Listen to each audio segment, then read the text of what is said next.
এবার চলে যাব আমরা পাড়াগানে। আমার ভাই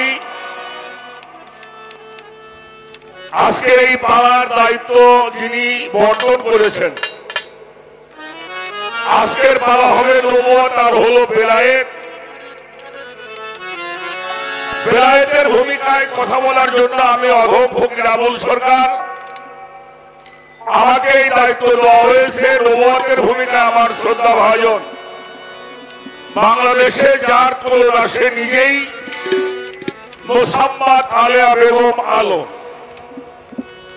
নবুয়তের ভূমিকায় কথা শোনাবেন। আমি পাড়াগানে যাওয়ার আগে বলবো, বাবা আমি একেবারে একজন সাধারণ মানুষ। এই মঞ্চে এমনও মানুষ বসে আছেন যাদের পায়ে জুতা ঘোরাবার মতো যোগ্যতা এখন আমার হয় নাই। তারপরেও আপনাদের দোয়ায় এই গান ভালোবাসছিলাম, সেখান থেকে এই পর্যন্ত আসা। তুমি একটু ঘুরে বসাই ছেলে, হ্যালো হ্যালো হ্যালো, সমস্যা আছে।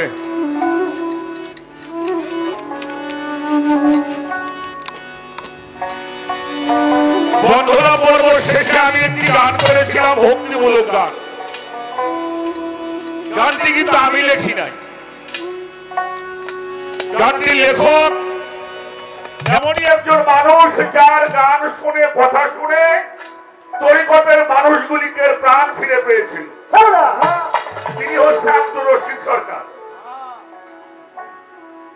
সে গানটা লেখছে চাইনা দুনিয়ার জমিদার। সকল দুঃখ দূরে যাবে, তুই হইলে আমারই আমার দয়াল দে, আমি চাইনা দুনিয়ার জমিদারি। কোরআনে সইনাছি আমি, তুমি আসো জগৎ জুড়ি, চিনিতে পারলাম না তোমারে পুরুষ কিংবা নারী।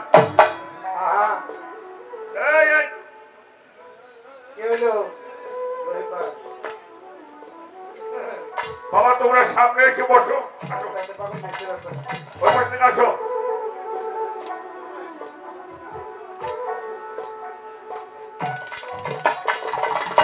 এই গানটা গাওয়ার কারণে আমার একটা বিপদ, এই মানুষটা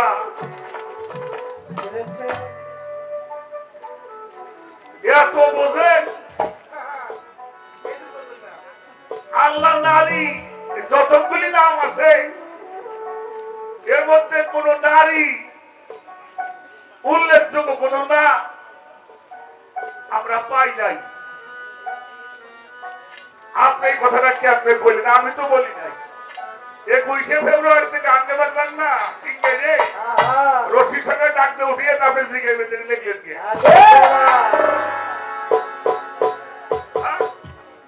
হ্যাঁ বাবা আপনি কয়ে দেন, আপনি লিখলেন কে? আমি কি ভুল বললাম বাবা? লেখছে এক সাধকে, আমি যদি উল্টে পাল্টে খাইতাম তার এক বেগালে পড়তাম, ফের লেখলো এইটা, আপনি এটা কইলেন কে?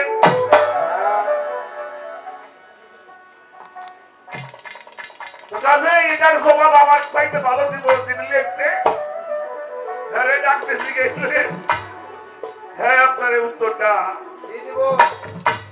দিয়ে দিবে। তবে লেখছে যেহেতু কারণ তো থাকতেই,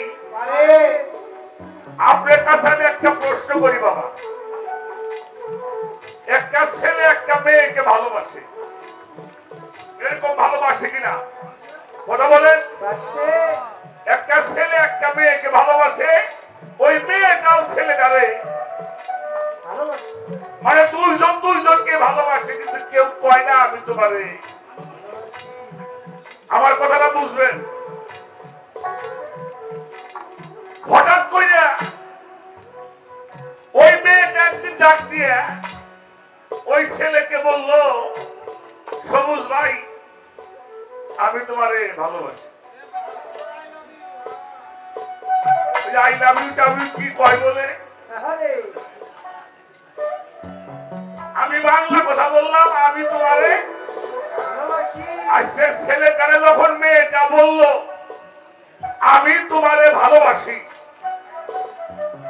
এর মধ্যে এই দুইজনের মধ্যে আশেক আর মাসেককে মেয়েটা বলল আমি তোমাকে ভালোবাসি। মেয়েটা কি ছেলেটা? আচ্ছা ছেলে যদি আগে বলে আমি তোমারে ভালোবাসি, ছেলেটা কি মেয়েটা কি? আচ্ছা আল্লাহ যে নবীকে মিরাজে নিল, এটা আল্লাহ মিরাজে ডাকতে নিছে না নবী গেছে? হ্যাঁ দাওয়াত দিয়ে নিয়ে গেছে। আর শুধু তাই নয়, আমি তোমারে ভালোবাসি। কতটুকু ভালোবাসি তা জানি না। ইন্না আতাইনা কাল কাউসার, আমার যা ছিল আমি সব তোমারে দিয়ে দিই। এটা কইল কিরা? আল্লাহ কইছে তারে। তাহলে এখন আশেক কিরা? মাসেক কিরা? তাহলে ছেলে কিরা?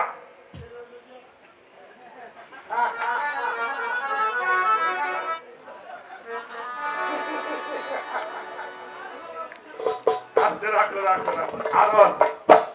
আছে দয়াল আর পরম দয়ালু। একটা হলো স্ত্রীলিঙ্গ শব্দ, একটা পুরুলিঙ্গ শব্দ। যেমন মুহাম্মদ এটা পুরুলিঙ্গ শব্দ, মুহাম্মাদান এটা স্ত্রীলিঙ্গ শব্দ। এই নামগুলি বুঝতে হবে। আল্লাহ কি আমি মেরাজ থেকে এটুকু বোঝাবার জন্য আপনাদের চেষ্টা করলাম। তো যিনি ভালোবাসাকে প্রকাশ করে তিনি নারী হয়, তিনি আশেক হয়। আর যিনি পরে বলেন তিনি মাসেক হয়। আমি বললাম মানুষ আপনার সামনে এত কথা বলেছি। এবার আমরা পালাগানে চলে যাব। তা আমার এক বাবাজি একটা কথা বলছে, বর্তমানে এটা নিয়ে আমিও প্রতিবাদ করেছি, তার মধ্যে আমাদের গিয়াসউদ্দিন তাহিরি সাহেব বেশি প্রতিবাদ করছে। সেটা হইল ওই শায়েখ আহমদুল্লাহ, হ্যাঁ আমার নবীকে বলছে 40 বছর বয়সের আগে নবী নবী ছিল না। কারণ নবুয়ত পাইছে 40 বছরে, এরপরে নবী হয়েছে, আগে উনি নবী। আর আল্লাহ বলছেন আদম সৃষ্টি হওয়ার আগে, আদমের দেহ যখন পানির মধ্যে ছিল, কাদার মধ্যে ছিল, মিশ্রিত অবস্থায় ছিল, তখন আমি পয়গম্বর ছিলাম।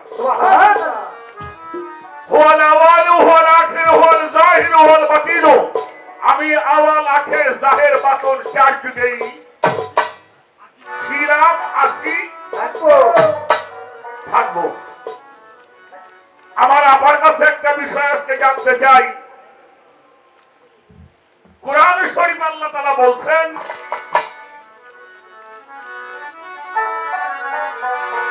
ওয়ারসালনাকা শাহিদা ওয়া মুবাশশিরান নাবিরা ওয়া দাঈন ইলাল্লাহি বিইজনিহি সিরাজাম মানিরা। এই যে শাহেদ, এই শাহেদ শব্দটা ইমাম জালালউদ্দিন সুয়ুতী রাহমাতুল্লাহি আলাইহি মাহে মিলাদুন্নিয়ার মধ্যে এটা তাফসীর করেছেন। শাহিদ আপনার কাছে একটু জানতে চাই, এই শাহিদ শব্দটার মূল তাৎপর্যটা কি? শাহিদ, শাহিদা ওয়া মুবাশশিরান নাযীরা। এই বিষয়টা যদি আমরা বুঝি, তাহলে আমার হুজুর পাক সম্বন্ধে কোন মতভেদ করার কোন সুযোগ পাওয়া যাবে না। আর একটা বিষয় আপনার কাছে জানবো প্রথমে, সেটা হলো ইমাম মাহদী আলাইহিস সালাম আসবেন তো? আপনারা জানেন তো ইমাম মাহদী আসবেন, আগমন করবেন এবং অবতীর্ণ হবেন। এখন আমার রাসূল বলেছেন বনি ইসরাঈলের মধ্যে যেমন 72 ভাগে ভাগ হয়ে গেল, আমার ইসলামটা 73 ভাগে ভাগ হবে। এই 73টা ফেকরা আমার বাংলাদেশে আছে। জামাতি আছে, লামাজাহাবি আছে, কাদিয়ানি আছে, খারেজি আছে, ওহাবি আছে, দেওবন্দি আছে, আহলে সুন্নাত ওয়াল জামাত আছে, অনেক ফেরকা আছে। আপনার কাছে একটু জানতে চাই, ইমাম মেহেদী কোন ফেরকার মধ্যে আসবে? উনি কোন মাদ্রাসায় লেখাপড়া করব? এটা কি মদিনা বিশ্ববিদ্যালয়ে পড়বো, না আলাদা বিশ্ববিদ্যালয়ে পড়বো, না দেওবন্দ মাদ্রাসায় পড়বে, না হাটহাজারীতে পড়বে, না আমাদের গোভান্ডাঙ্গার মাদ্রাসায় পড়বে, না দারুস সুন্নাহর মধ্যে পড়বে, না উনি সরসিনায় যায় পড়বে? উনি কোন মাদ্রাসায় পড়লে ইমাম মেহেদী প্রকাশ পাবে, কোন ফেকরায়? এটার ফয়সালা আজকে আপনি বলবেন। কি খারাপ লাগে? আরো কিছু আছে, একটা গান আগে আমি শোনাইনি, তারপরে দু একটা কথা।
আমার হুজুর পাক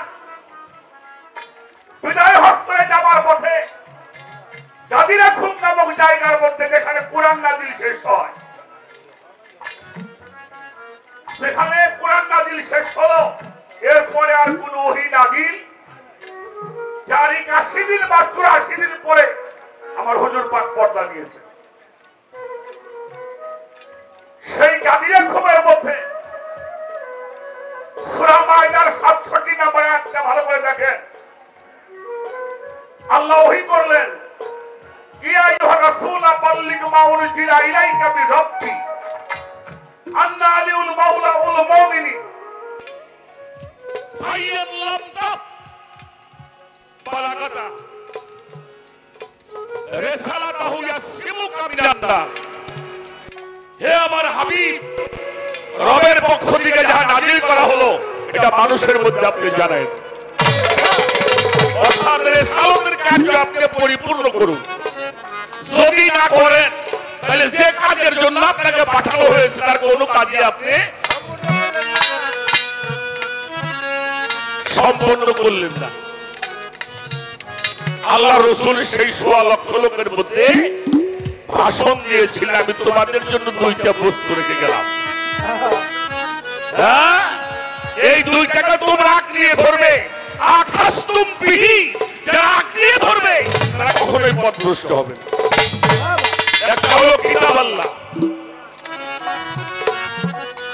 শব্দটা ছিল কিতাব আল্লাহ,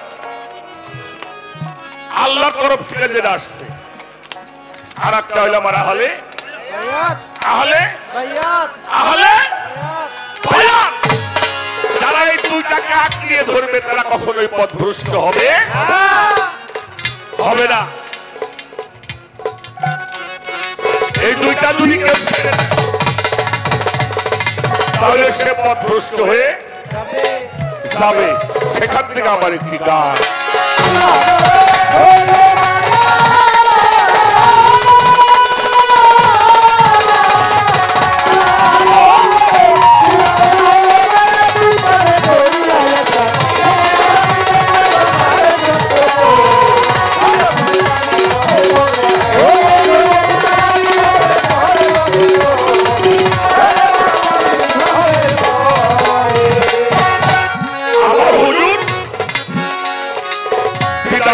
শেষ করিয়া 16 লক্ষ সাহাবা নিয়া ছিল দিনের পয়গম্বর।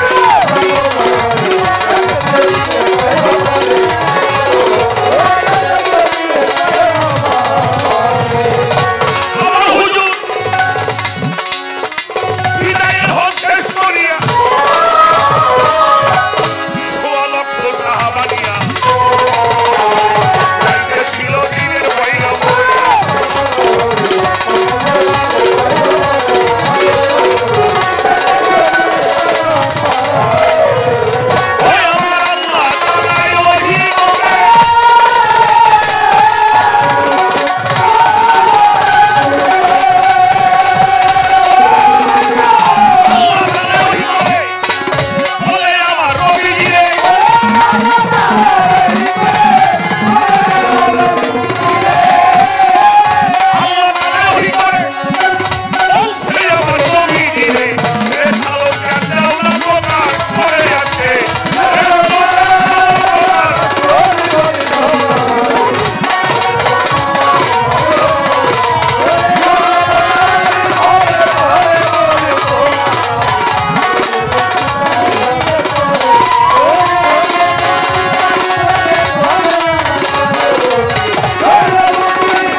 আমি আর বেশি দিন থাকবো না রে, এই কথাটা পৌঁছাইয়া দিও ঘরে ঘরে।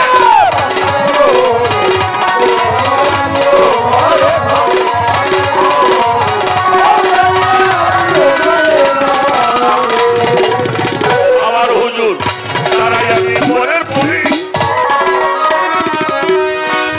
বলে আমি আর বেশি দিন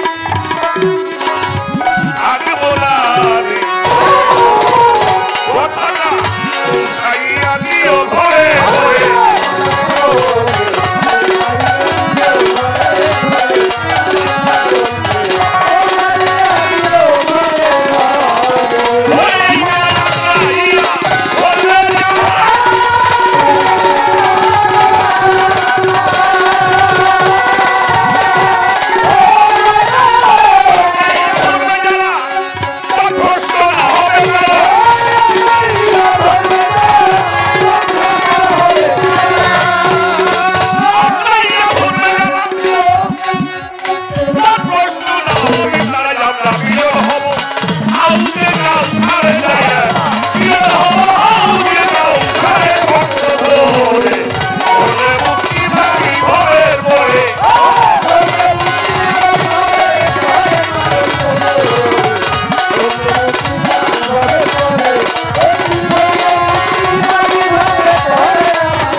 মঞ্চের উপর উঠাইয়া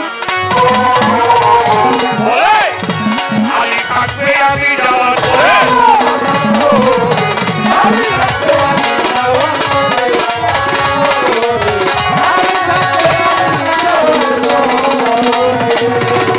আমার হুজুর মৌলা জালির হাত ধরিয়া মঞ্চের উপর উঠাইয়া আলী থাকবে আমি যাওয়ার পরে।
রাসূলের দরবার থেকে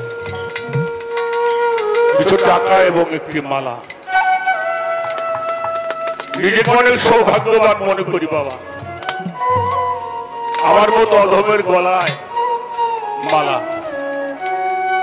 এটা আমার জন্য নয়, যাদের গুণকীর্তন করি তাদেরকে সম্মান করা। আজকের গানটা একটু অন্তরের কান দিয়ে শুনতে হবে। আমার দাদা হুজুর জিক্কা শরীফের দেওয়ান আব্দুল আজিজ আল চিশতি নিজামী উনি একটি গানের মধ্যে বলেছেন, সোনার মতো কান্না হলে শুধুই মাত্র গান শোনা। কেমনে করিব নিভুর আমার নবীজি দাঁড়াইয়া মিম্বরের পরে আমার নবী মাওলা আলীর হাত ধরিয়া মঞ্চের উপরে উঠাইয়া বলে, আমি আলী থাকবে আমি যাবার পরে, আমি যার মাওলা আলী তার মাওলা। বলছে আমার রাসূল আল্লাহ মাওলাইয়াতটা গেলাম প্রচার। সুবহানাল্লাহ। সেই ধারায় ওলি আল্লাহরা চলছে, এই বেলায়েতের ধারা, যেটা রাসূল পাক প্রকাশ করে গেলেন, সেই ধারায় আমার মাওলা আলী থেকে যে 14টা খানদান প্রকাশ পেয়েছে, এই 14টি খানদানের মধ্য দিয়ে যত ওলিরা আসছে এরা সবাই আমার রাসূলের বংশধর। সুবহানাল্লাহ। আমার বাবা যে একটা প্রশ্ন করেছেন, আমার বাবা মুসলমান, দাদা মুসলমান, আমরা হজ করলাম, এরপরে আল্লাহ তাআলা বলছে তোমরা মুসলমান না হয়ে কবরে আসিও না। ইয়াকুব আলাইহিস সালাম একজন নবী, এই ইয়াকুব নবীকে আল্লাহ বলেছিল, হে ইয়াকুব তুমি তোমার সন্তানদেরকে বলো তারা যেন মুসলমান না হয়ে কবরে না। তাহলে নবীর ঘরে জন্ম নেওয়ার পরে মুসলমান হয় নাই, মুসলমান হওয়ার জন্য আল্লাহ তাকে দিলেন। ও ছোট ভাইয়া, কোরআন শরীফ আল্লাহ তাআলা বলেছেন, ইয়া আইয়ুহাল্লাযীনা আমানুত্তাকুল্লাহা হাক্কা তুকাতিহি ওয়া লা তামুতুন্না ইল্লা আনতুম মুসলিমুন। ভয় করো আমাকে, হককে ভয় করার মতো, আর সাবধান মুসলমান না হয়ে তোমরা কেউ কবরে আসিও না, কবরে আসিও না। এখন আপনার কাছে একটা কথা জিজ্ঞেস করি বাবা, যে মানুষটা 5 ওয়াক্ত নামাজ পড়ে তারে আপনারা কি বলেন? কথা বলেন। মানুষটা হজ করে হাজী বলা হয়, যে মানুষটা রোজা করে, যিনি দান খয়রাত যাকাত ফিতরা বেশি দেয় তারে বলি দানশীল। দান করলে হয় দানবীর, রোজা করলে হয় রোজাদার, হজ করলে হয় হাজী, আর নামাজ পড়লে হয় নামাজি। তাহলে মুসলমান কারে কয়?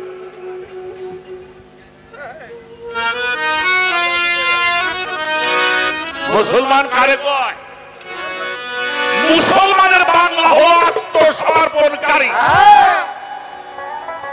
কার কাছে আত্মসমর্পণ করবেন? আল্লাহর কাছে।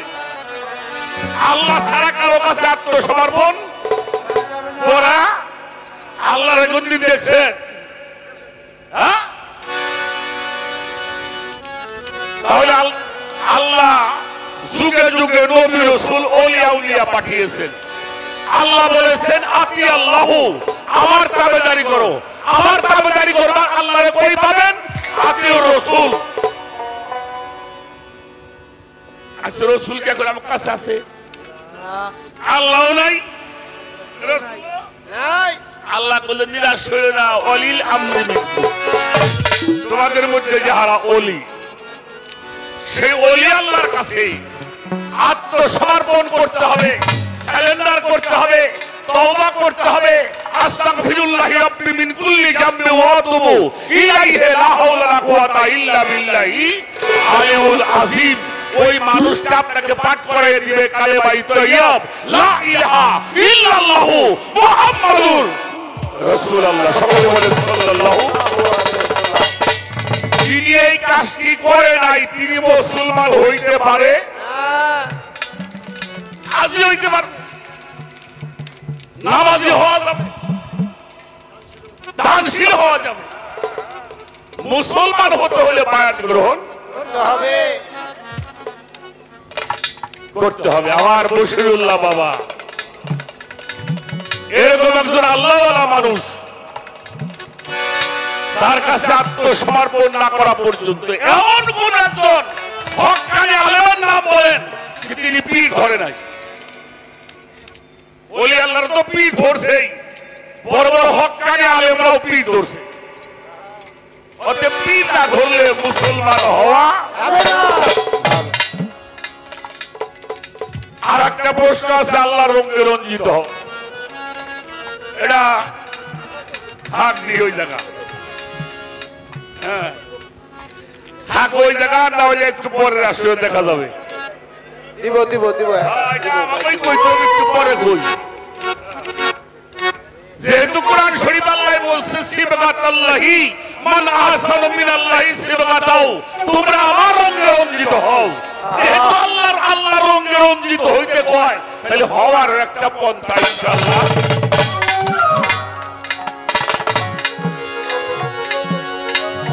আমি আর একটা প্রশ্ন করব, খেয়াল করবেন, দুইটা প্রশ্ন করছি, আর একটা প্রশ্ন করতে হবে। কেন করতে হবে এটা আমাদের জানার দরকার। এটা কিন্তু কোরআন শরীফ না, এটা হলো আমার একটা খাতা, আমি উদাহরণ দিচ্ছি, এটা কোরআন। আপনি যখন কোরআন পড়তে বসছেন, শুরু করলেন, সূরা ফাতিহা পড়ছেন, এরপরে কোরআন শুরু হলো আলিফ লাম মিম যালিকাল কিতাব লা রাইবা ফিহি হুদাল লিল মুত্তাকিন। কোনো সন্দেহ নাই।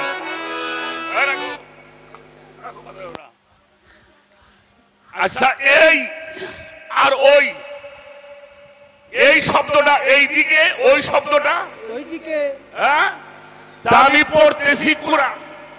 এখন আল্লাহ বলতেছে সন্দেহ নাই ওই কিতাবে, জালিকা মানে ওই, হাদা মানে এই, তাহলে পড়তেছি কোরআন, আল্লাহ কয় ওই কিতাবে কোনো সন্দেহ নাই। আমি জানতে চাই, কোরআনে বলছে ওই কিতাবে কোনো সন্দেহ নাই, ওই কিতাব ওইটা কোনটা? আমার কথা বুঝতে পারছেন? কোরআন পড়ি, আর কোরআনে আমারে বলতেছে ওই কিতাবে কোনো সন্দেহ নাই। আমরা এই কিতাবটা একটু দেখতে চাই, জানতে চাই, পড়তে চাই।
শেষ করলাম। প্রথমবার আর বেশি কিছু বলবো না। এবার আসেন আমি ছোট্ট একটা গান করে বসি, তারপরে আমরা নবুয়তের পক্ষ থেকে গুরুত্বপূর্ণ আলোচনা শুনবো। আর একটা গান করে বসে যাব। ধন্যবাদ।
সাগর কঠিন বাড়ি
করিম চিশতিয়াল নিজামী বাবা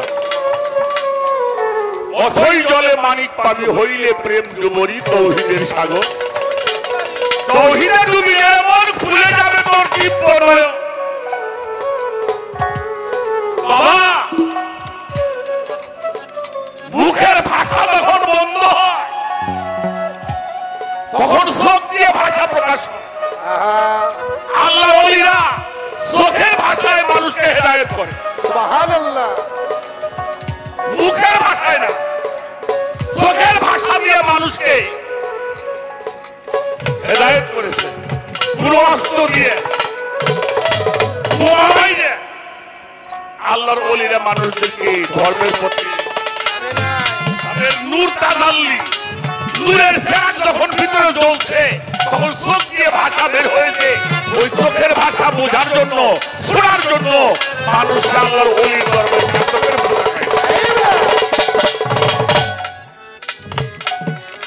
তাই সাধক খুলে যাবে তোর দিব্য নয়ন নিদ্রা ছাড়াই দেখবি স্বপন কলম হবে জারি চলে নদী তিনটি ধারাতে নবুয়াতার বেলায়েতে প্রেমের ধারা গোপনেতে যাইতে বন্ধু সাধকের সাধনার জোরে ওই সাগর গায়ে মন্থন করে নাশা দিয়া ডুবে মরে হয়েছে আনরি তৌহিদের সাগর ওই সাগরে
গাড়ির মধ্যে কইলে গান বলো তুমি একদম গাইয়া বলে ফালাই দাও আয়ো দোয়া করি উল্টা উল্টা গাড়ির মধ্যে যে গেলাম যে বন পাখির গানটা তুমি জানো নি আমি ডেলি গাই ডেলি ডেলি এমন গাওয়া গায় মানে জবানই খুলে না বিশাল গাওয়া গায় এমনই গায় ও হাসান আমি পাবো মাঝে মাঝে আসান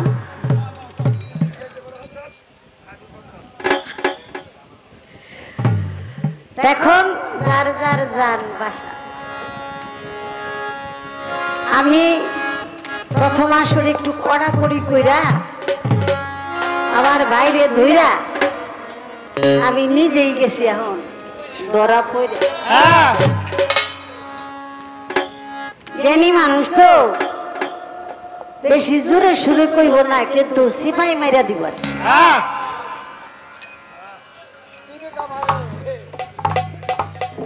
তো এতগুলি জটিল প্রশ্ন আমার ভাই আমারে না জিজ্ঞেস,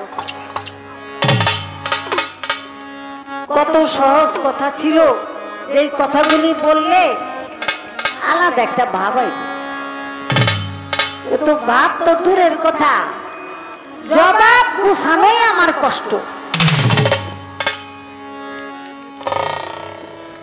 আমাদের বিচার বাউল গান একজনকে হারাবার জন্য এখন আর পালা হয় না, তাহলে ভিতরে দুইজনের ভিতরে একটা শয়তানি থাকে, আর শয়তানি স্বভাবটাই হলো বিচ্ছিন্ন। কারণ শয়তানের তো কোনো মুরব্বী নাই, ও কারো বন্ধু হয়ও না, আবার কাউকে বন্ধু রূপে পায়ও না। এটার নাম হলো শয়তান, মানে একবারে বেদব, আদব বলতে দেয়, যে নাকি আদবই স্বভাব আছে তার মধ্যে নমনীয় এবং বিনয়। একমাত্র মানুষের মূল ধর্মই হইল আদব এবং বিনয়, নমনীয় স্বভাব থাকবে। এই জন্য এমন একটা অবস্থা, তার ভিতরে কোনোদিন বিন্দু পরিমাণ অহংকার থাকবে না। কিছু মানুষ আছে কয়েকটা বাড়ির মালিক, তাও কয় আমার কিছু না, আপনি গই, আমি গরিব, সব আপনি গই, এটা কয়। আবার দুই একজনে একটা দুইটা রুমের মালিক হইয়া হয় যে একটা ঠেয়া দাম দেখায়, জানো ছিল আমি একটা বাড়িওয়ালা। তাহলে এই যে অহংকার, অহংকারটাই হলো ইবলিশি চরিত্র। বিন্দু পরিমাণ কোনো অহংকার থাকবে না। আর অহংকার মুক্ত যে মানুষ, সে একমাত্র সঠিক কামিয়াবি হতে পারে। আমার দোষ, আমার চেয়ে নিকৃষ্ট আর কেউ নাই, এই শব্দটা সব সময় বলতে হবে। আর মুসলমান, আল্লাহ বলছে কোন মুসলমান ঋণ থেকে কবরে যাবে না। আপনি গ্রাম ঘুরে ঋণ করে ঘুরে লেছেন, আপনি হজে যাইতাছেন, কি এর হজ করবেন আপনি? আল্লাহ কই সামনে রে, মাইয়ারটা মাইয়ারে বুঝাই দিলেন না, পুতেরটা পুতেরে বুঝাই দিলেন না, বইনেরটা বইনেরে দিলেন না, আপনি পশ্চিম দিকে রওনা দিলেন। কোন পশ্চিম কয় এটা পারবেন নি স্বার্থে কবরে গিয়া? পারবেন না, পারবেন না। আল্লাহ বলছে কোন মুসলমান কখনো ঋণ থেকে কবরে যাবে না। আপনি যদি ঋণ থেকে কবরে যান, আপনি আর মুসলমানের খাতায় উঠতে পারবেন না। আগে মুসলমানের চরিত্রটা আনেন না, মুসলমান আনেন, তারপরে যেদিকে যাওয়ার দরকার যান। দেখা গেল বইনেরে দিলেন না, ঠকাইলেন, অংশ দিলেন না, শরীক। আল্লাহ বলছে বিন্দু পরিমাণ কেউ যদি শরীক ঠকায়, হ্যাঁ নামাজ কালাম হজ যাকাত যতই করুক, আমি তারে জান্নাতের উত্তরাধিকারী থেকে ঘাট ধরে দেব। মাইয়ারে আপনি জন্ম দিছেন, পুত্রে আপনি জন্ম দিছেন, আপনার অংশ থেকে খণ্ড হইয়া তারা আসছে, এই জন্য আপনার অংশীদার দিতেই হবে, দিতেই হবে। এই মানুষ চাই না, মানুষ জন্ম দিছেন না, আপনার অঙ্গ থেকেই তো খণ্ড হইছে, আপনার অংশ তো, এই জন্য আপনার অংশীদার। ইচ্ছা করলেই আপনি তাদেরকে বঞ্চিত করতে পারবেন না, এটা আল্লাহ নিষেধ করেছে। দুই একজনে দেখি নামাজের আগের কাতারে খাড়ায়, অথচ মাইয়ারে বাড়ি থেকে বের করে দিছে, দুইটা বাচ্চা নিয়ে এসে আরেক জায়গায় কোন রকম দর্জিগিরি করে খায়। ভাই আবার দৌড়াই, কই কেউ ভাই দৌড়ান কে? ভাই জামাতটা ধরতে গঙ্গা, হারে জামাত রে, যার মাইয়া নিজের বাড়িতে জায়গা পায় না, মাইয়ারে ঠকাইছে, সম্পদ দেয় নাই, অংশ দেয় নাই, হ্যাঁ আবার নামাজ পড়ে, এটা নামাজ আল্লাহ এই নামাজিরে পছন্দ করে না। আল্লাহ যা কইছে সেটা করেন। আর এমন কামই করেন, এই কাম করতে কোনো খরচ নাই। হ্যাঁ, খরচ ছাড়াই জান্নাতে ঢুকে যাবেন। কি চালাকের চালাক! এজন্য আল্লাহ বলে যত করবি চালাকি পরে বুঝবি চালাকি। আমার লোকে চালাকি করিস রে তোরা, জায়গা মতো সব ধরা খেয়ে যাবি। আমি আগে একটা গান রাখি, একটু আওয়াজ দিয়ে বাজাও, একটু রাগ রাগিনী উদারা মাদারা তারা সব একটু বাজাও, একবারে খালি খালি লাগে। আমি একটা গান করি, তারপরে দেখি আমি কোন দিকে যাই। তবে পরে আমার মাথায় না থাকতে পারে, আবার আবুল ভাই জবাবটা আমার গুছাই তুইব না। দেখছেন না আমি কি লেখা লেখছি, ঠেলায় ডাক্তারি লেখা লেখছি, পরে নিজের লেখা নিজেই ছিলি না। এমন পরিস্থিতি আবার হয়েছে। আপনি যে কইলেন আত্মসমর্পণকারী বায়াত হতে হবে, মুসলমান হতে হইলে আত্মসমর্পণকারী মুসলমান হইতে হইলে আর বায়াত লাগবে। এখানে আমার ছোট্ট একটু পয়েন্ট। এত নিরস গান গাইলে আবার মজা লাগে না, একটু হইলো আটলি লাগবে। আমার জানার দরকার, যারা নাকি রুহানের জগৎ থেকে, নূর জগৎ থেকে আল্লাহওয়ালা, আল্লাহর প্রিয় ওলি আল্লাহ হয়ে আসছে, তারা যে দুনিয়াদারির থেকে বায়াত হলো। যেমন গাউসুল আজম গাউস পাখি, বড় পীর আব্দুল কাদের জিলানী রাহমাতুল্লাহ আলাইহি। আমার জানার দরকার যে গাউস পাক দয়াল নবীর মেরাজের রজনীতে পাথর রূপে গিয়ে আমার দয়াল নবীর পা তার মাথায় তার ঘাড়ে নিয়েছিল, তাই ঘোড়াকে চড়েছে। আমার দয়াল নবী সেদিন দোয়া করেছিলেন, আজ আমার পা তোমার ঘাড়ে পড়েছে, আমি দোয়া করি তুমি অলি কুলের শিরোমণি, তুমি হবা শ্রেষ্ঠ অলি। তাই অলির যুগে সকল অলির কি থাকবে, সকল অলির স্কন্ধে তোমার পা থাকবে। তার নাম হলো পীরানে পীর হযরত বড় পীর। পর আমার রাসূল পর দিয়েছেন, সে বড় পীর। আমার জানার দরকার, ওইখান থেকে অলির সেরা অলি হইছে, সে আবার বায়াত হলো আবু সাইদ মখজুমি রাহমাতুল্লাহ আলাইহির কাছে। আমার জানার দরকার, সে আবার কোন মুসলমান হইতে গেল? সে মুসলমান না হয়ে কি অলি হয়ে গেছে গা? তাহলে সে কেন বায়াত হলো? সে আবার কোন মুসলমান? সে কোন আত্মসমর্পণ করল? আমার খাজা বাবা হযরত মঈনুদ্দিন চিশতি রাহমাতুল্লাহ আলাইহি, সে বায়াত হইল, সে আবার কোন মুসলমান হইল? বুরাক, আমার দয়াল নবী বুরাকে উঠেছেন আমার গাউস পাকের কাঁধে পা রেখে। আর বুরাক যখন লাফালাফি করতেছে ভালোবাসার মানুষকে পেয়ে, তখন আমার দয়াল খাজা বুরাকের মাথায় হাত বুলাইয়া জিন ধরে টেনে নিয়ে যায়, বলে অতিরিক্ত আনন্দের মধ্যে বিরক্ত হয়ে যাবে, বন্ধু কষ্ট পাবে, তুমি শান্তভাবে চলো। তাই আমার খাজা বাবা সেদিন আতায়ে রসুল হিন্দের উলি হিন্দের সুলতান হযরত খাজা মঈনুদ্দিন চিশতি আমার খাজা বাবাকে আমার দয়াল নবী বলেছেন, তোমার চিশতিয়া তরিকায় আর থাকবে, তোমার তরিকার মধ্যে যারা ঢুকবে তারা খুব শান্তশিষ্ট ভাবে। আমি আপনার কাছে রেখে গেলাম, তাহলে খাজা বাবা গাউস পাক তারা কি তখন মুসলমান ছিল না, যে তারা বায়াত হলো মুসলমান হওয়ার জন্য? এই দুইটা কিন্তু কঠিন কথা রয়ে গেল, বলতে গেলে দেখবেন যে অবস্থাটা কি হয়। আমি আমার আব্দুল হালিম চিশতি নিজামী বাবার একটা গান রাখি।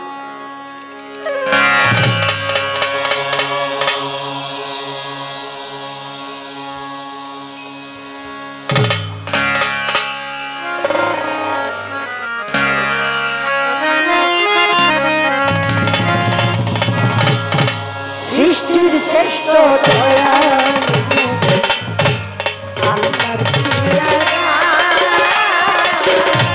সৃষ্টির শ্রেষ্ঠ আল্লাহর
পথে হুকুম দিলেন পারি যাতে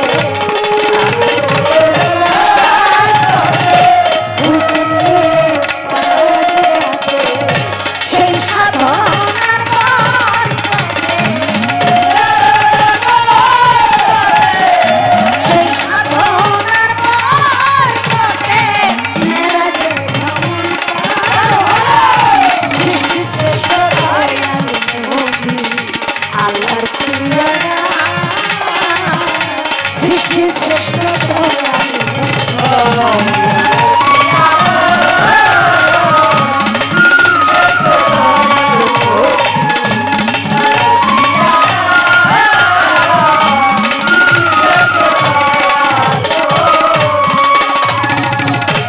আল্লাহ নূরে নদী পয়দা নদীর নূরে সকল পয়দা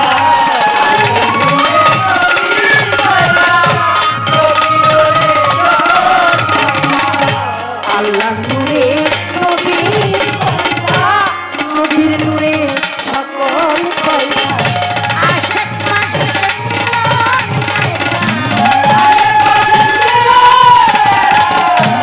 আশিক মাশিক দুধেতে সৃষ্টি শ্রেষ্ঠ আল্লাহর প্রিয়া সৃষ্টির শ্রেষ্ঠ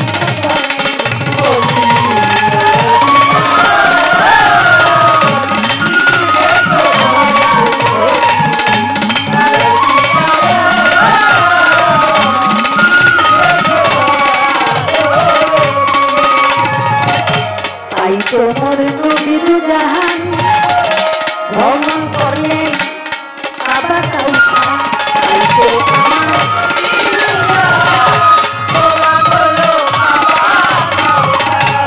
নবীজি আমার ও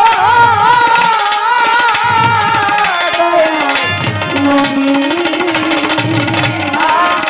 নবী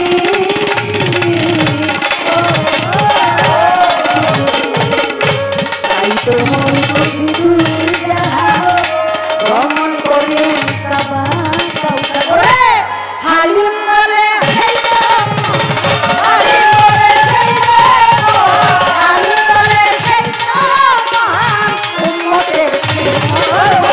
সৃষ্টির শ্রেষ্ঠ আল্লাহর প্রিয় সৃষ্টির শ্রেষ্ঠ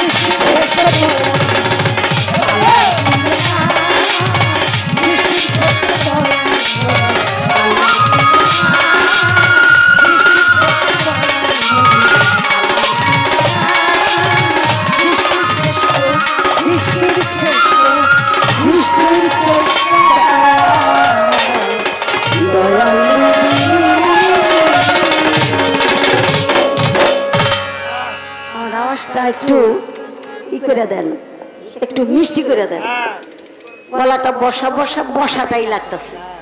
এটা আপনাদের সাউন্ড সিস্টেম কনসোল এগুলি দিয়ে একটু শ্রুতি মধুর না করলে তাহলে এটা ভালো লাগে না, মধুর করে দিতে হবে।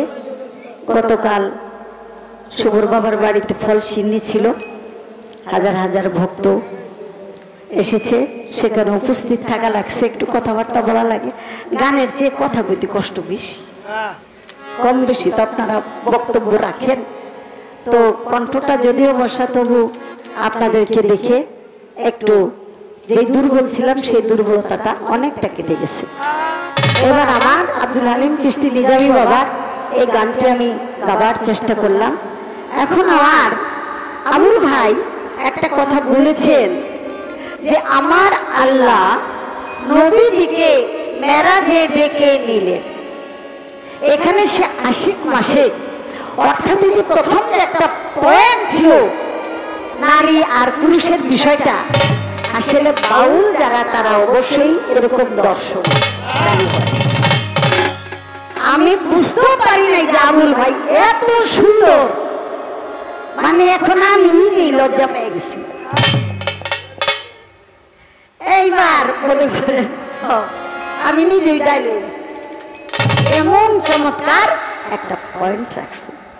এখন কেন নবী মেরাজে গেলেন আর কেন আল্লাহ তাআলা মেরাজে নিলেন, এটার কারণটা আমি যদি উদাহরণ সহ না দেই তাহলে আমার কাছে ভালো লাগবে না। বসে বসে ভাবছি আমি মেরাজে যাওয়ার কি দরকার। হ্যাঁ, উলবিল মুমিনিন আরশিলিল্লাহ তাআলা, মুমিনের কালবে আল্লাহ থাকে। আর আল্লাহ তো বলছে যেদিকে তাকাও সেদিকেই আমার মুখ।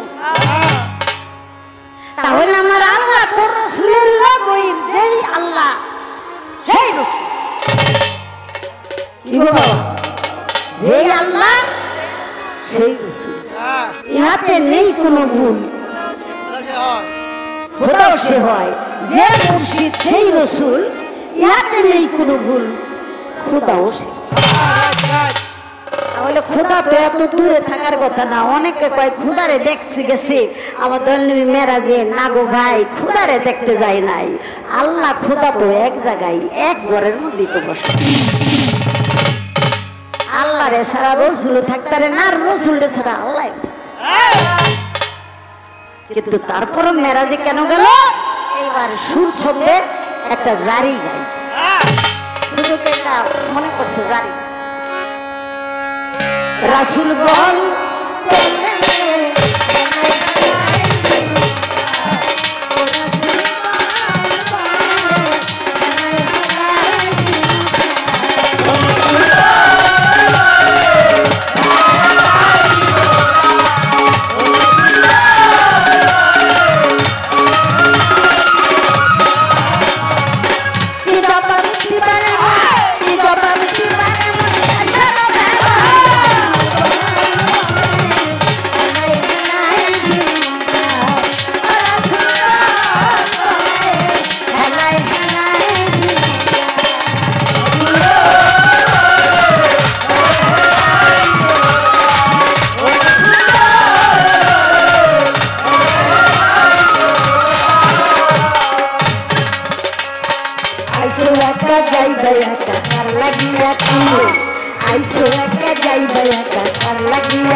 যখন তাহার গর্বে বাবা হয় পছন্দ, গর্বের মধ্যে যখন তাহার সন্তান আসে ভাই, এর চেয়ে এত সুখ অন্য কিছু নাই।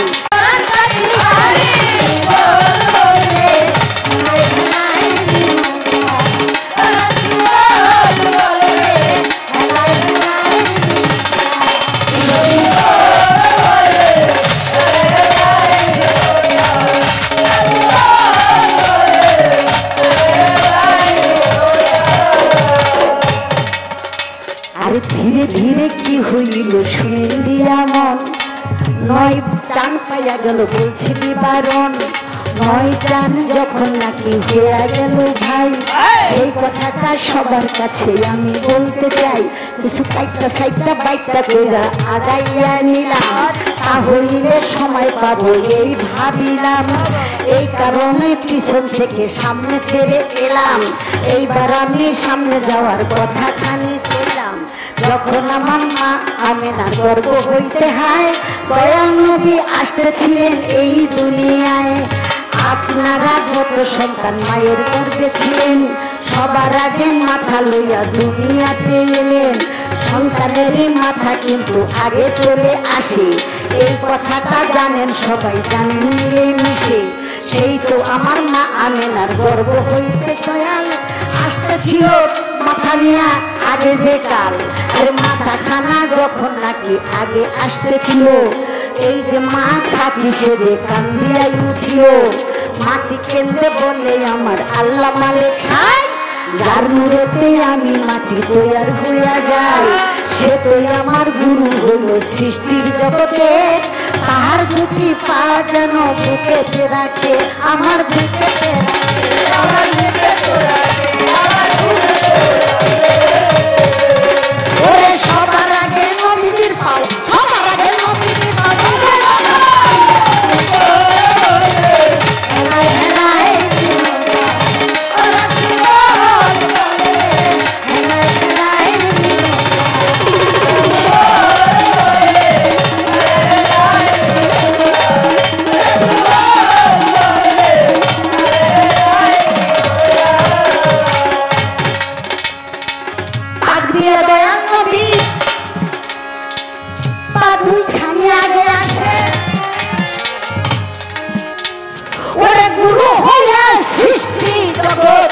ভক্তকুলকে ভালোবাসে। ভক্তের হাতে প্রেমের ডুরি, ভক্তের যেদিক ঘুরাই সেদিক ঘুরি, এই তো গুরু শিষ্যর প্রেমের মিলন হয়। ভক্ত যখন গুরুর প্রতি এই নিবেদন করে কয়, সাথে সাথে নবীজির পা মোবারক আগে মাটির বুকে লাগে। আর এই কারণে মাটি আমার নবীর পাপে ছিল আগে। মাটি তখন শুকরিয়া আল্লাহর কাছে ভেজিল, আমার দয়াল নবী খুশি দেখা আনন্দে হাসিল, মুস্কি হাসি দিল আমার দিনের পয়গম্বর। আরে আরশ কুরসি লৌহ কলম জানলো এই খবর, আরশ কুরসি লৌহ কলম উঠিল কান্দিয়া, আরে মাটি হইল ধন্য আমার রসুলের পাতিয়া।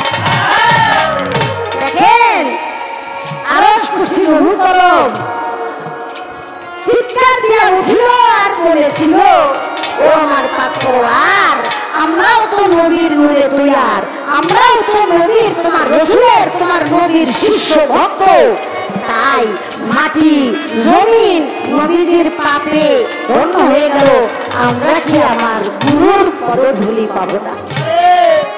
আরশ কুরসি কেন্দ্রে বলেছিল, আমার আল্লাহ তখন বলেছিল, ওরে আরশ কুরসি লৌহ কলম তোমরা বেদনা পেও না, তোমাদের বাসনা আকাঙ্ক্ষা সংকল্প নিয়াত পূরণ করার জন্য কোন এক রজনীতে আমি আমার পিয়ার হাবিব হযরত মুহাম্মদ মুস্তাফা সাল্লাল্লাহু আলাইহি সাল্লামকে আমার নবীজিকে একদিন আরশ মহল্লায় এনে তার পদধূলি তোমাদেরকে দান।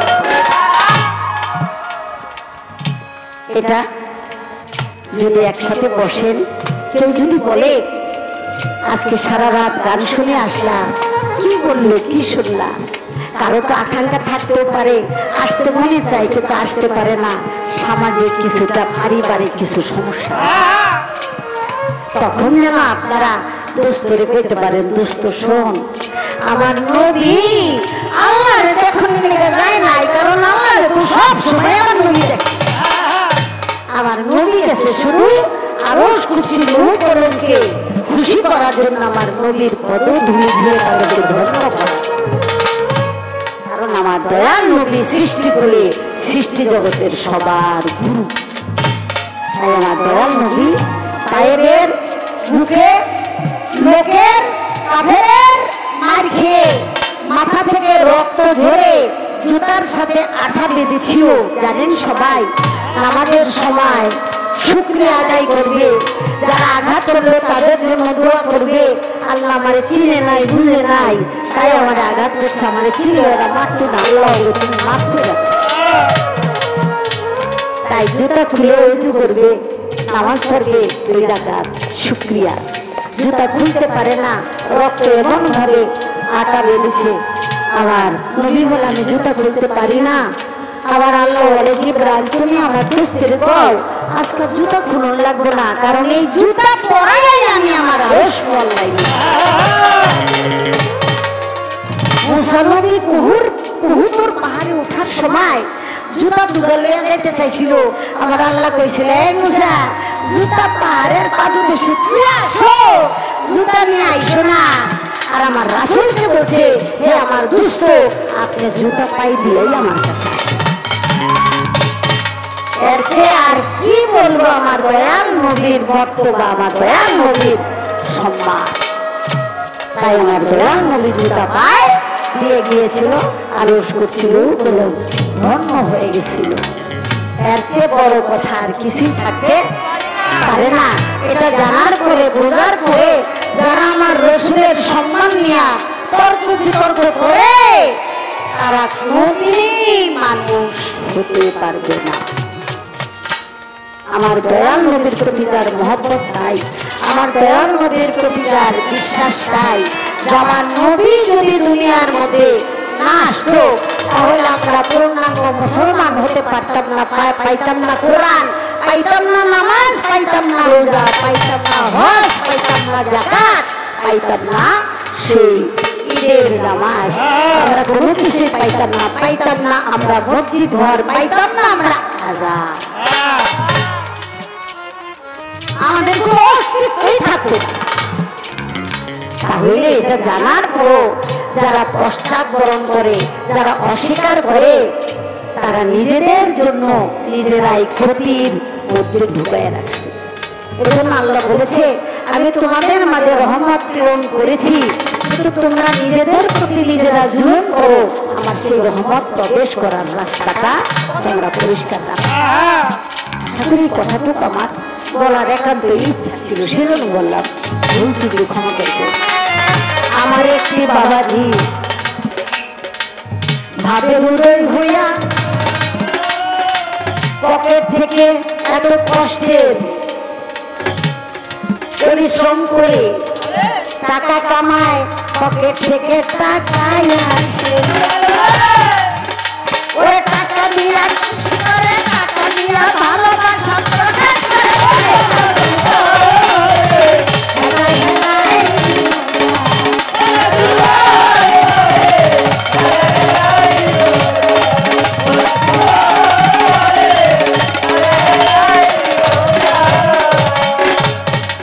সবচেয়ে বড় ঠেসা যখন ওই ঘরে দজ্জাল আসবে,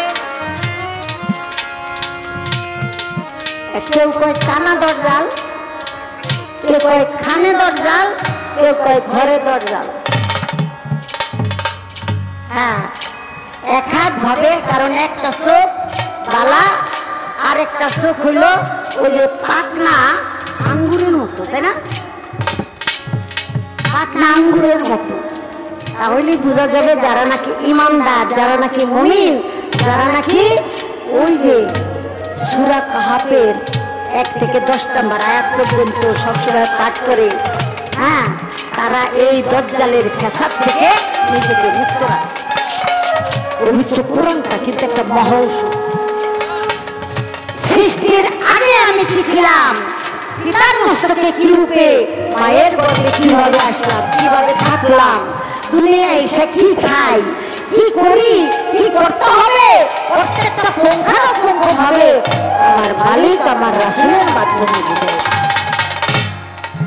যত মুসিবতে পড়েন, মুর্শিদের বর্জ্যটা চোখে রাখবে। মুর্শিদের নামটা ধরে যদি ডাকে, জায়গায় পৌঁছে দেবে। আর কিছুক্ষণের মধ্যেই দেখবেন আপনার সব সমাধান হয়ে গেছে। দয়াল কি আর এত জ্বালা দেয় যেটা আমি সইতে পারি না।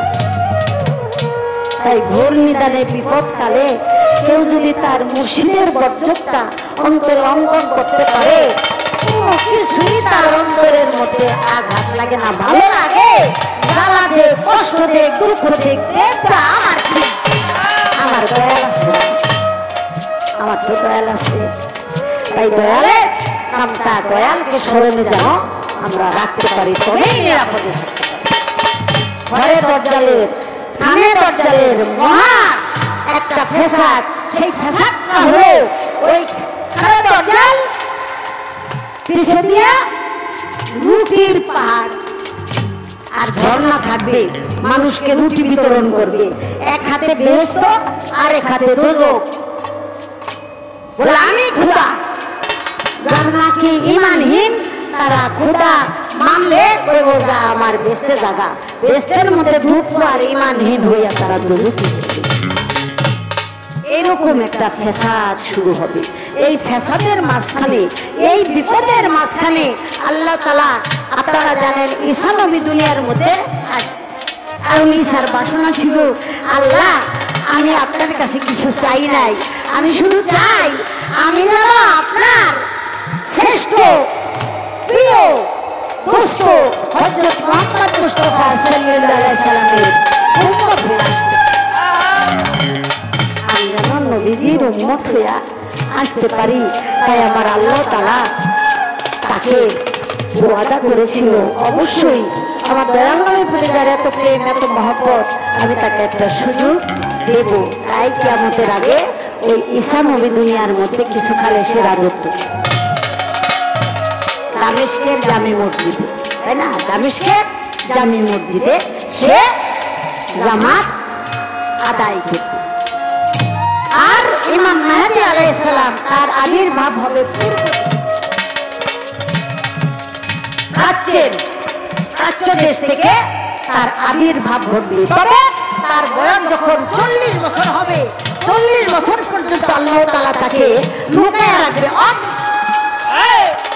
সাধারণের মাঝে তাকে প্রকাশ করবে না। যদি প্রকাশ করে তাহলে একটা দুষ্কৃতী দল আছে, তারা তাদের ক্ষতি করার চেষ্টা করে।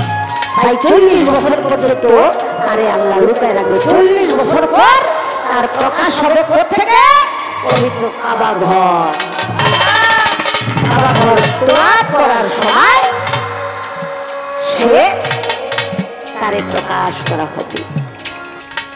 বলে দিলাম আসরেতে কিছু গভীর কথাই আছে, এত পেশ লাগাইয়েন না, বলি আপনার কাছে পেশ লাগাইয়ে পেশ লাগানো ছুটতে হবে দেরি।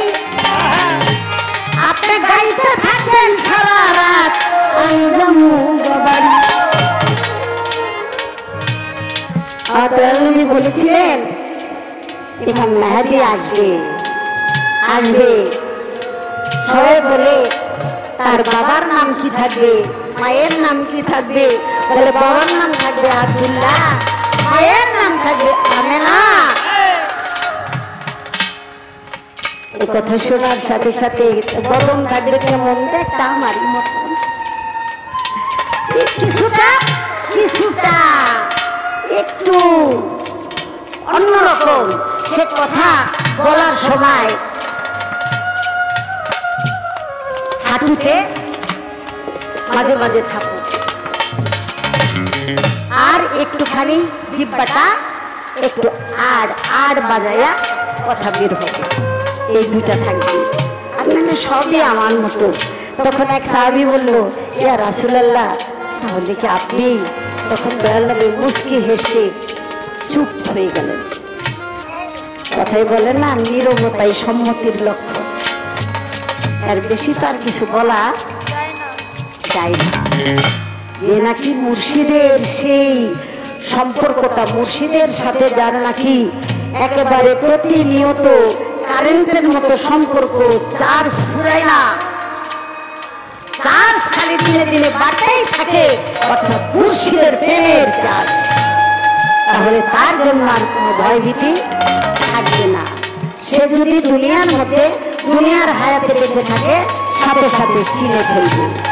ওই মুর্শিদের ভাবের রূপরেখাই তার কাছে ধরা দিবে।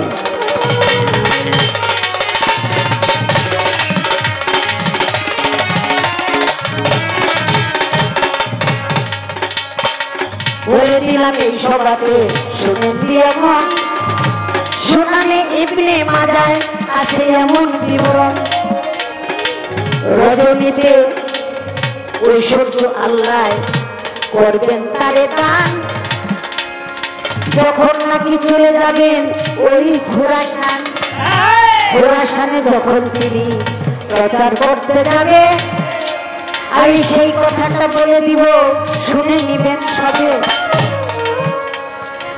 সিপাতকাল পতাকার সৈনিক ওই খোরাসানের ভিতরে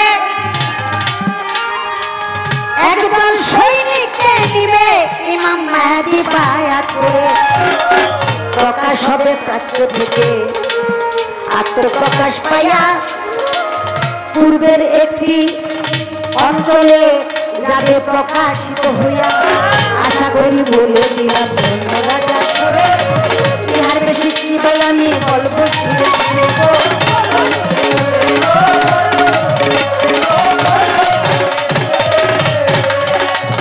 ইমাম মাহদী হলেন একাদশ ইমাম মুহাম্মদ আল মাহদীর পুত্র। আমি সবাই জানাই, এই ইতিহাস বলতে গেলে রাত ফুরাবে, গানের সময় থাকবে না। ইহা কিন্তু ইতিহাসে আছে বই পুস্তকে লেখা। এই পর্যন্ত কথা রইল, উচিত বন্ধ রাখা। আশা করি বলে দিলাম। আরে ধন্যবাদ সবাই। সিরাজুল মুনিরাই আমার নবীজিকে কয়, সৃষ্টি জগতের নবীজির নাম সিরাজুল মুনিরা হয়। প্রচলিত সূত্রে আমি দিলাম পরিচয়, মুফাসসারা মিয়াতিরি করেছে বর্ণনা। পরিপূর্ণ অমরত্ব চিরঞ্জীব আমার দিনের দেওয়ানা। সর্বসময় সর্ব জায়গায় তার নূরের বিচরণ, তাই সেই নূরের সাথে সদা সর্বদাই রাখিবে মিলন।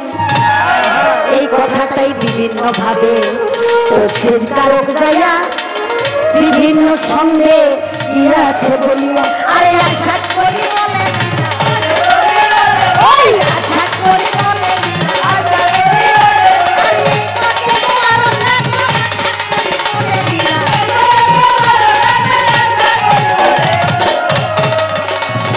এইবার আমি জিজ্ঞাসা, এইবার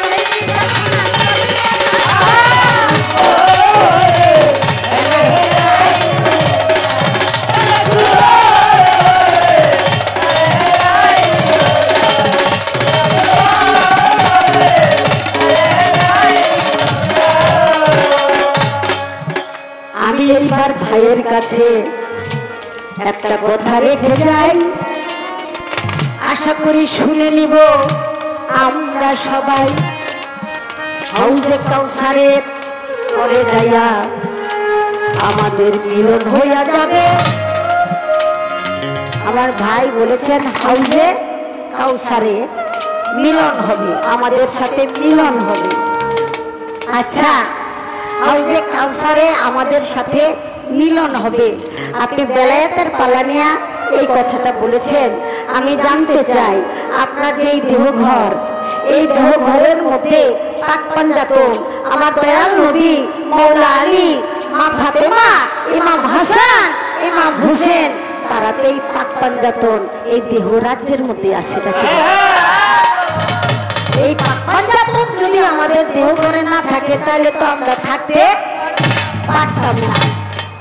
আমি এই কথাটা আমার জীবনে জিগাই নাই, আমি আমার হঠাৎ মাথার মধ্যে আসছে। আপনি বলবেন আমার মাওলা আলীর ভিতরে কি ওই পাক পাঞ্জাতনের অংশ ছিল না, নাকি সে পাক পাঞ্জাতন ছাড়াই ছিল? ইমাম হাসানের ভিতরে কি এই পাক পাঞ্জাতন ছিল না, 5টি নূর? ইমাম হুসেনের ভিতরে কি পাক পাঞ্জাতন নূর ছিল না? যদি থেকে থাকে তাহলে সর্বসময় সব জায়গায় তো তাদের মিলন। যদি এই দেহ ঘরের মধ্যে পাক পাঞ্জাতন থাকে তাহলে আমি এখনই তো আমার মা ফাতেমার লোকের কথা বলছি, সেই করণে সেই প্রেমে যদি আমি ওই যোগ্যতা অর্জন, আপনার কাছে আমার কথাটা রয়ে গেল। যদি তাদের ঘরের মধ্যেই মিলন হয়ে থাকে তাহলে বিশেষ কাউসার, তাই না? কি সেটা কাবে কাউসার, কাউসারের সাথে মিলন হবে। আমার জানার দরকার ওইখানে যাই আবার ওই মিলনটা কি।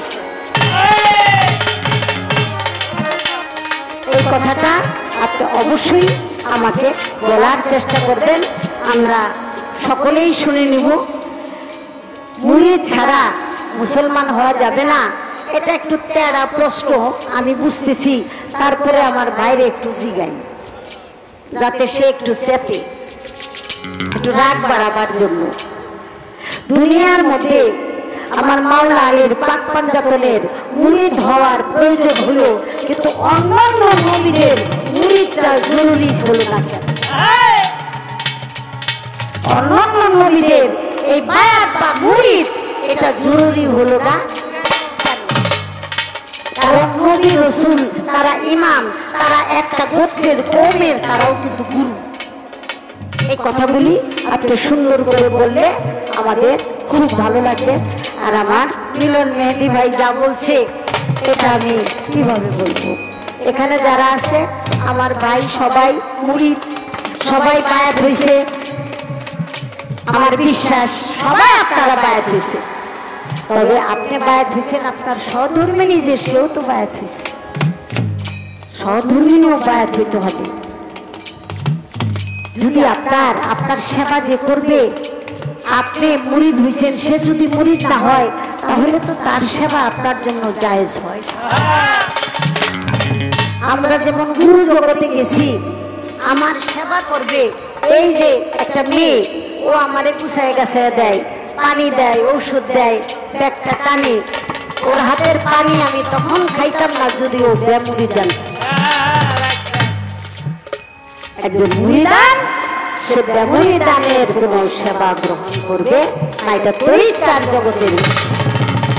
তাহলে আপনি যার সাথে মিলন করেন, যার সাথে আপনার দৈনন্দিন সুখে দুঃখের সম্পর্ক, সে যদি বেমুরিদান থাকে, আপনি মুসলমান হইলেন, আপনি উদ্ধার হয়ে গেলেন, আর আপনার পিছনে যে জীবন যৌবন দিয়ে দিল আপনি তারে উদ্ধার করার ব্যবস্থা করবেন। যার জারিয়া নাচছি তো বাবা তার তার, আপনার কবরে সে যাবে না, তার কবরে আপনি যাবেন না, যার যার জবাব তার তারই করতে। তাই দুইজনে যদি বায়াত হয়ে যান, গুরুর বাড়ি যাবার সময় আপনার সেই সহধর্মিনী আনন্দে আত্মহারা হয়ে যাবে যে আমার স্বামী তার ভালোবাসার বন্ধুর সাথে যোগাযোগ করতে পারে। একই গুরু ধরা থাকলে দুইজনই গেলেন সাথে আনন্দ করে, সেই কেমন একটা ভালোবাসার ভালোবাসা। একা গেলে আপনার সহধর্মিনী আপনার পায়ে এমন ভাবে একটা চুমা দিব, চুম্বন করে বলবো গুরুর দরবারে যাও, আমার ভক্তিটা দয়ালের কাছে পৌঁছে দিও, আমি ভালোবাসি, আমারও মনে চায় দরবারে যে একটু সেবা যত্ন করি। আপনার কোরআনটা কিন্তু এত বড় হয়ে যাবে, তাই আমি আমার মিলন মেহেদি ভাই যে কথাটা ছিল আমি সেটা বলার চেষ্টা করলাম। পবিত্র কোরআনের মধ্যে মেয়েরা বায়াত হয়েছে আমার রাসূলের কাছে, দুনিয়ার মধ্যে অনেক ওলিয়া উলিয়ার কাছে বায়াত হয়েছে আজ পর্যন্ত। তাহলে পাক পাঞ্জাতনের অনুসারী যারা তারা তাদের হাতে বায়াত হয়। আমার হযরত শাহসুফি দয়াল বাবা বশিরুল্লাহ শাহ পাটোয়ারি রহমতুল্লাহ আলাইহির দরবারে অনেক অনেক আশিকান অনেক মেয়েরা মুরিদ হইতেছে, মুরিদ হয়েছে। দরবারে গেলেই দরবারে স্পর্শ করলেই অন্যরকম একটা আলোর ঝলকানি উঠে। আশা করি আমি বলার এবার ছোট্ট একটা গান করে আমি